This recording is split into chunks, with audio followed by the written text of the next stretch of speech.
Assalamualaikum warahmatullahi wabarakatuh. Selamat siang semuanya. Selamat siang, Pak. Apa kabar hari ini? Baik. Alhamdulillah kalau kabarnya baik ya. Pada pertemuan kali ini ya, bertemu lagi dengan Pak Edi, melanjutkan materinya. Jadi sebelum pembelajaran kita mulai, marilah kita berdoa dulu. Berdoa mulai. Berdoa selesai. Baik, untuk kegiatan pembelajaran hari ini, selain Pak Edi melakukan kegiatan pembelajaran, juga melakukan penelitian ya. Jadi untuk itu di sini ada rekan Pak Edi yang membantu menilai kegiatan pembelajaran hari ini, yaitu Pak Badrul. Selamat siang Pak Badrul. Selamat siang Pak Edi, semoga lancar untuk kegiatan hari ini Pak Edi. Baik, terima kasih Pak Badrul. Jadi Pak Badrul di sini adalah sebagai observer yang akan membantu Pak Edi. Untuk kegiatan pembelajaran hari ini terkait dengan prosedur perizinan usaha. Nah, pada pembelajaran sebelumnya mengenai prosedur dalam mendirikan usaha, masih ingat ya? Di situ ada 6 macam. Yang pertama harus punya surat izin tempat usaha atau situ. Yang kedua harus mempunyai surat izin usaha perdagangan. Yang ketiga harus mempunyai kewajiban memiliki NPWP. Yang keempat harus mempunyai nomor rekening bank atau NRB. Yang kelima harus mempunyai AMDAL atau analisis mengenai dampak lingkungan. Dan yang keenam harus mempunyai TDP atau tanda daftar perusahaan ya. Jadi mengingatkan kembali materi sebelumnya. Berikutnya masih ingat apa tidak terkait dengan pelayanan perizinan online? Nah, mengingatkan kembali ya pertemuan sebelumnya. Jadi untuk mengurus perizinan secara online, sekarang ada aplikasi yang namanya Si Cantik ya. Aplikasi ini sangat mempermudah para pelaku usaha untuk memperpanjang ataupun untuk mengurus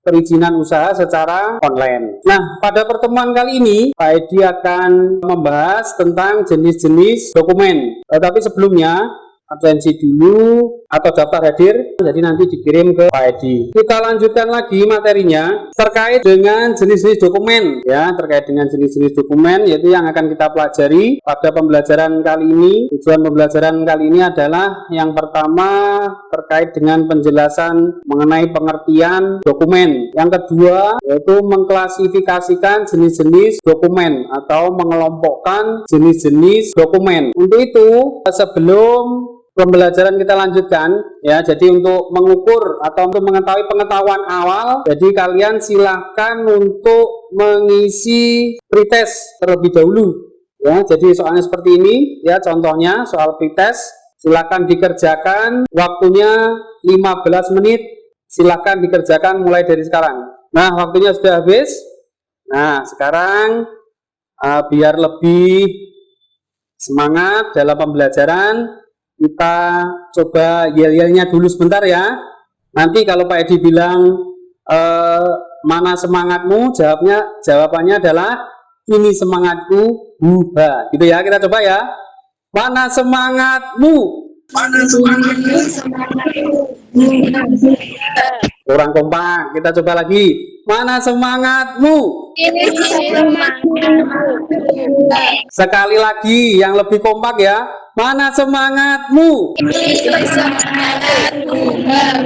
Baik, terima kasih ya. Biar tidak bosan dengan pembelajaran kita ya, karena kita hanya bisa melaksanakan pembelajaran daring seperti ini. Baik, untuk kegiatan kali ini terkait dengan jenis-jenis dokumen, baik silakan diperhatikan materi yang akan disampaikan oleh Pak Edi terkait dengan jenis-jenis dokumen. Ini adalah pengertian dokumen. Dokumen adalah segala sesuatu yang tertulis, tercetak, dan terekam, tergambar, dan dapat dipergunakan sebagai bahan bukti keterangan apabila diperlukan. Berikutnya adalah dokumen ditinjau dari pemakainya. Ada dokumen pribadi, dokumen legal, dokumen sejarah, dan dokumen pemerintah. Berikutnya adalah dokumen ditinjau dari nilai kegunaannya. Yang pertama nilai penerangan, perdagangan, yuridis, dan historis. Berikutnya adalah dokumen yang bersumber dari Dokumen ditinjau dari sumbernya. Yang pertama, dokumen yang bersumber dari pemerintah, bersumber dari swasta, bersumber dari kontrak dagang, aktivitas lembaga persurat kabaran dan penerbit, serta perseorangan. Berikutnya, dokumen ditinjau dari fungsinya, ada dokumen dinamis dan dokumen statis. Berikutnya, dokumen ditinjau dari penelitiannya, ada dokumen primer, dokumen sekunder, dan dokumen tersier. Berikutnya ada dokumen ditinjau dari ruang lingkup dan bentuk fisiknya, ada dokumen literal, korporal, dan privat. Tadi ya pengertian dari jenis-jenis dokumen. Jadi silahkan untuk membentuk kelompok ya, silahkan didiskusikan ya terkait dengan jenis-jenis dokumen. Yang pertama atau kelompok pertama nanti mendiskusikan terkait dengan jenis dokumen, ditinjau dari pemakaiannya dan ditinjau dari nilai kegunaannya ya. Itu untuk kelompok 1. Untuk yang kelompok 2, silahkan berdiskusi jenis-jenis dokumen, ditinjau dari sumbernya dan ditinjau dari fungsinya. Untuk kelompok 3, yaitu silahkan didiskusikan terkait dengan jenis-jenis dokumen, ditinjau dari penelitiannya dan juga ditinjau dari ruang lingkup dan bentuk fisiknya ya. Sudah dibuatkan grup sama Pak Edi ya, di grup WA ya, silakan dikerjakan, silakan dikomunikasikan, didiskusikan dengan kelompoknya sesuai dengan grup WA. Waktunya 30 menit, kita mulai dari sekarang. Ya, di grup WA, di grup WA ada grupnya perencanaan bisnis 1, perencanaan bisnis 2, dan perencanaan bisnis 3.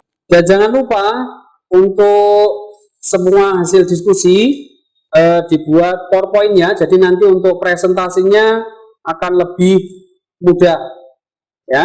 Silakan kerjakan. Nah, ini coba saya lihatnya dulu untuk kelompok 1 hasil diskusinya. Nah, ini bagus sekali ya, sudah dikerjakan dengan baik. Untuk perencanaan bisnis 2, coba saya lihatnya juga sudah dikerjakan dengan baik. Untuk kelompok 3 atau perencanaan bisnis 3 juga sudah dikerjakan dengan baik ya. Waktunya sudah habis ya untuk mengerjakan diskusi hari ini. Jadi silahkan untuk kelompok 1, kerjaan dari kelompok 1 silakan. Assalamualaikum warahmatullahi wabarakatuh. Saya dari kelompok 1 ingin menyampaikan jenis-jenis dokumen. Dokumen ditinjau dari pemakaiannya. 1. Dokumen pribadi adalah surat berharga yang dapat dipakai sebagai alat pembuktian peristiwa penting yang terjadi pada seseorang. Contoh ijazah KTP.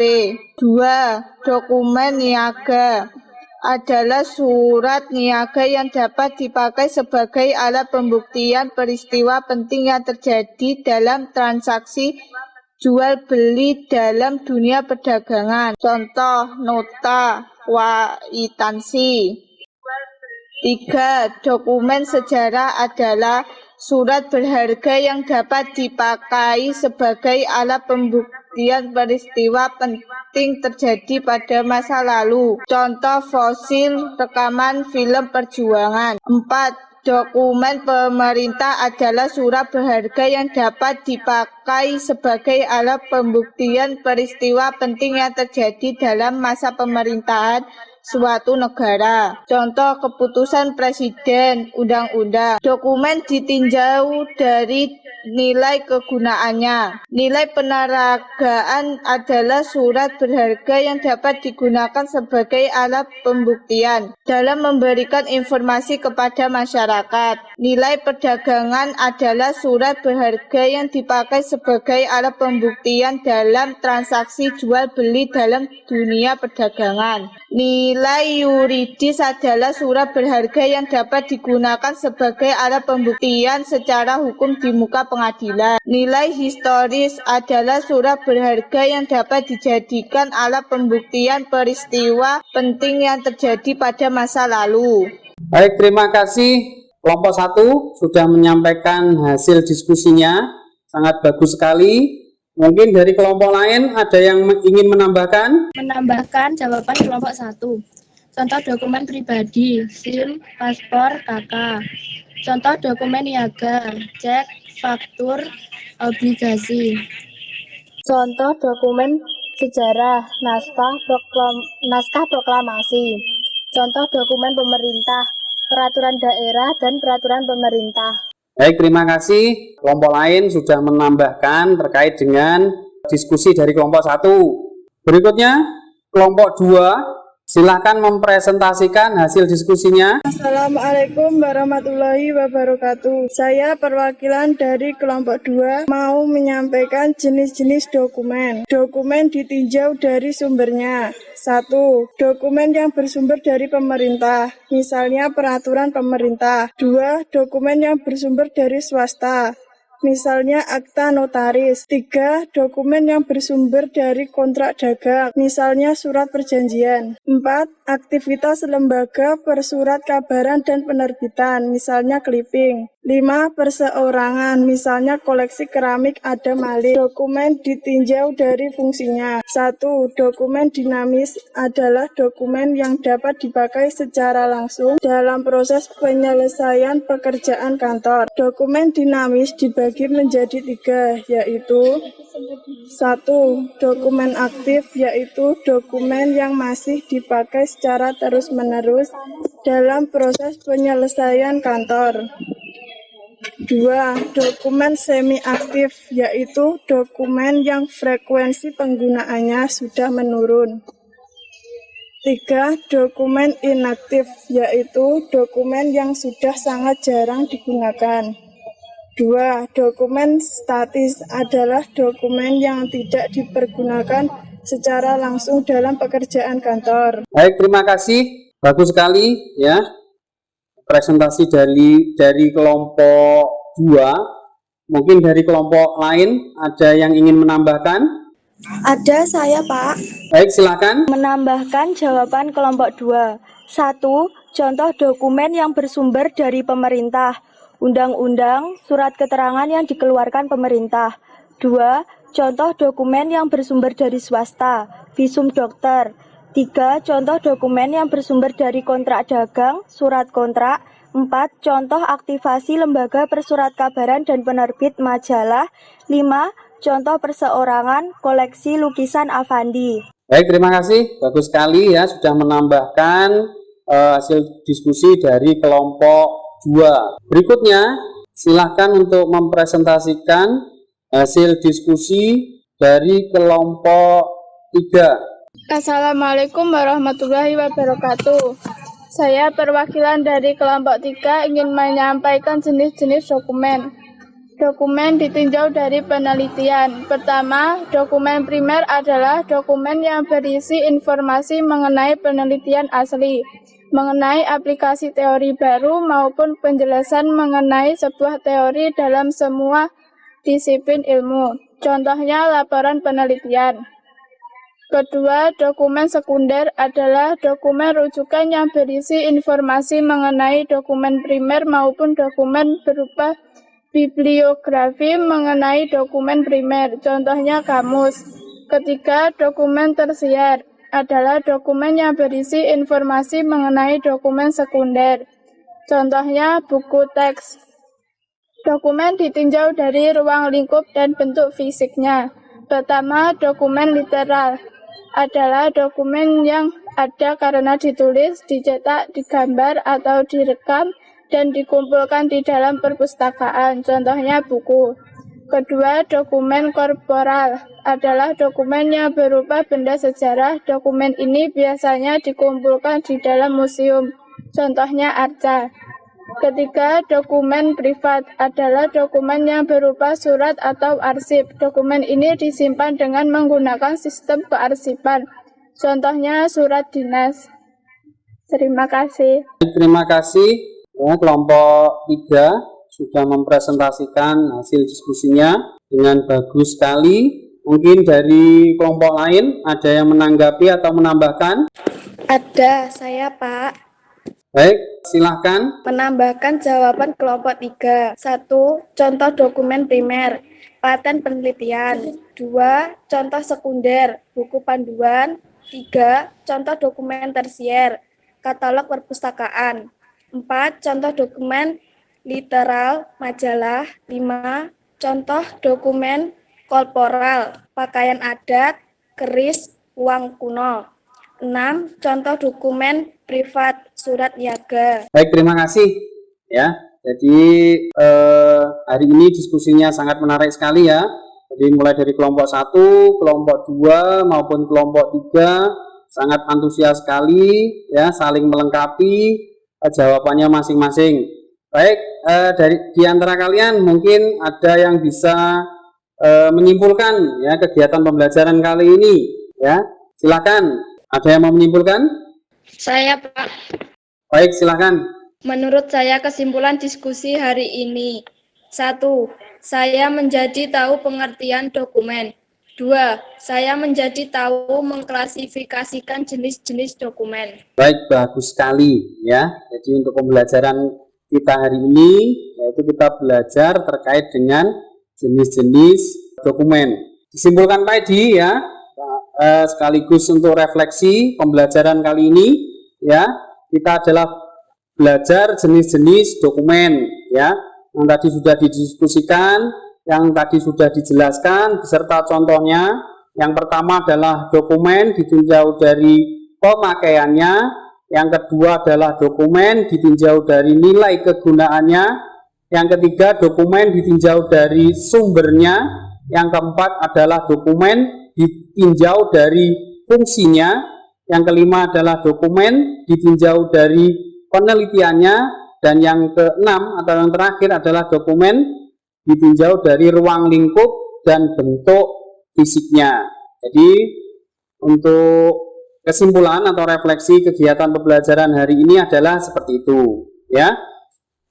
Baik, jadi untuk sebelum mengakhiri kegiatan pembelajaran hari ini, silahkan untuk mengerjakan post test terlebih dahulu ya, sebagai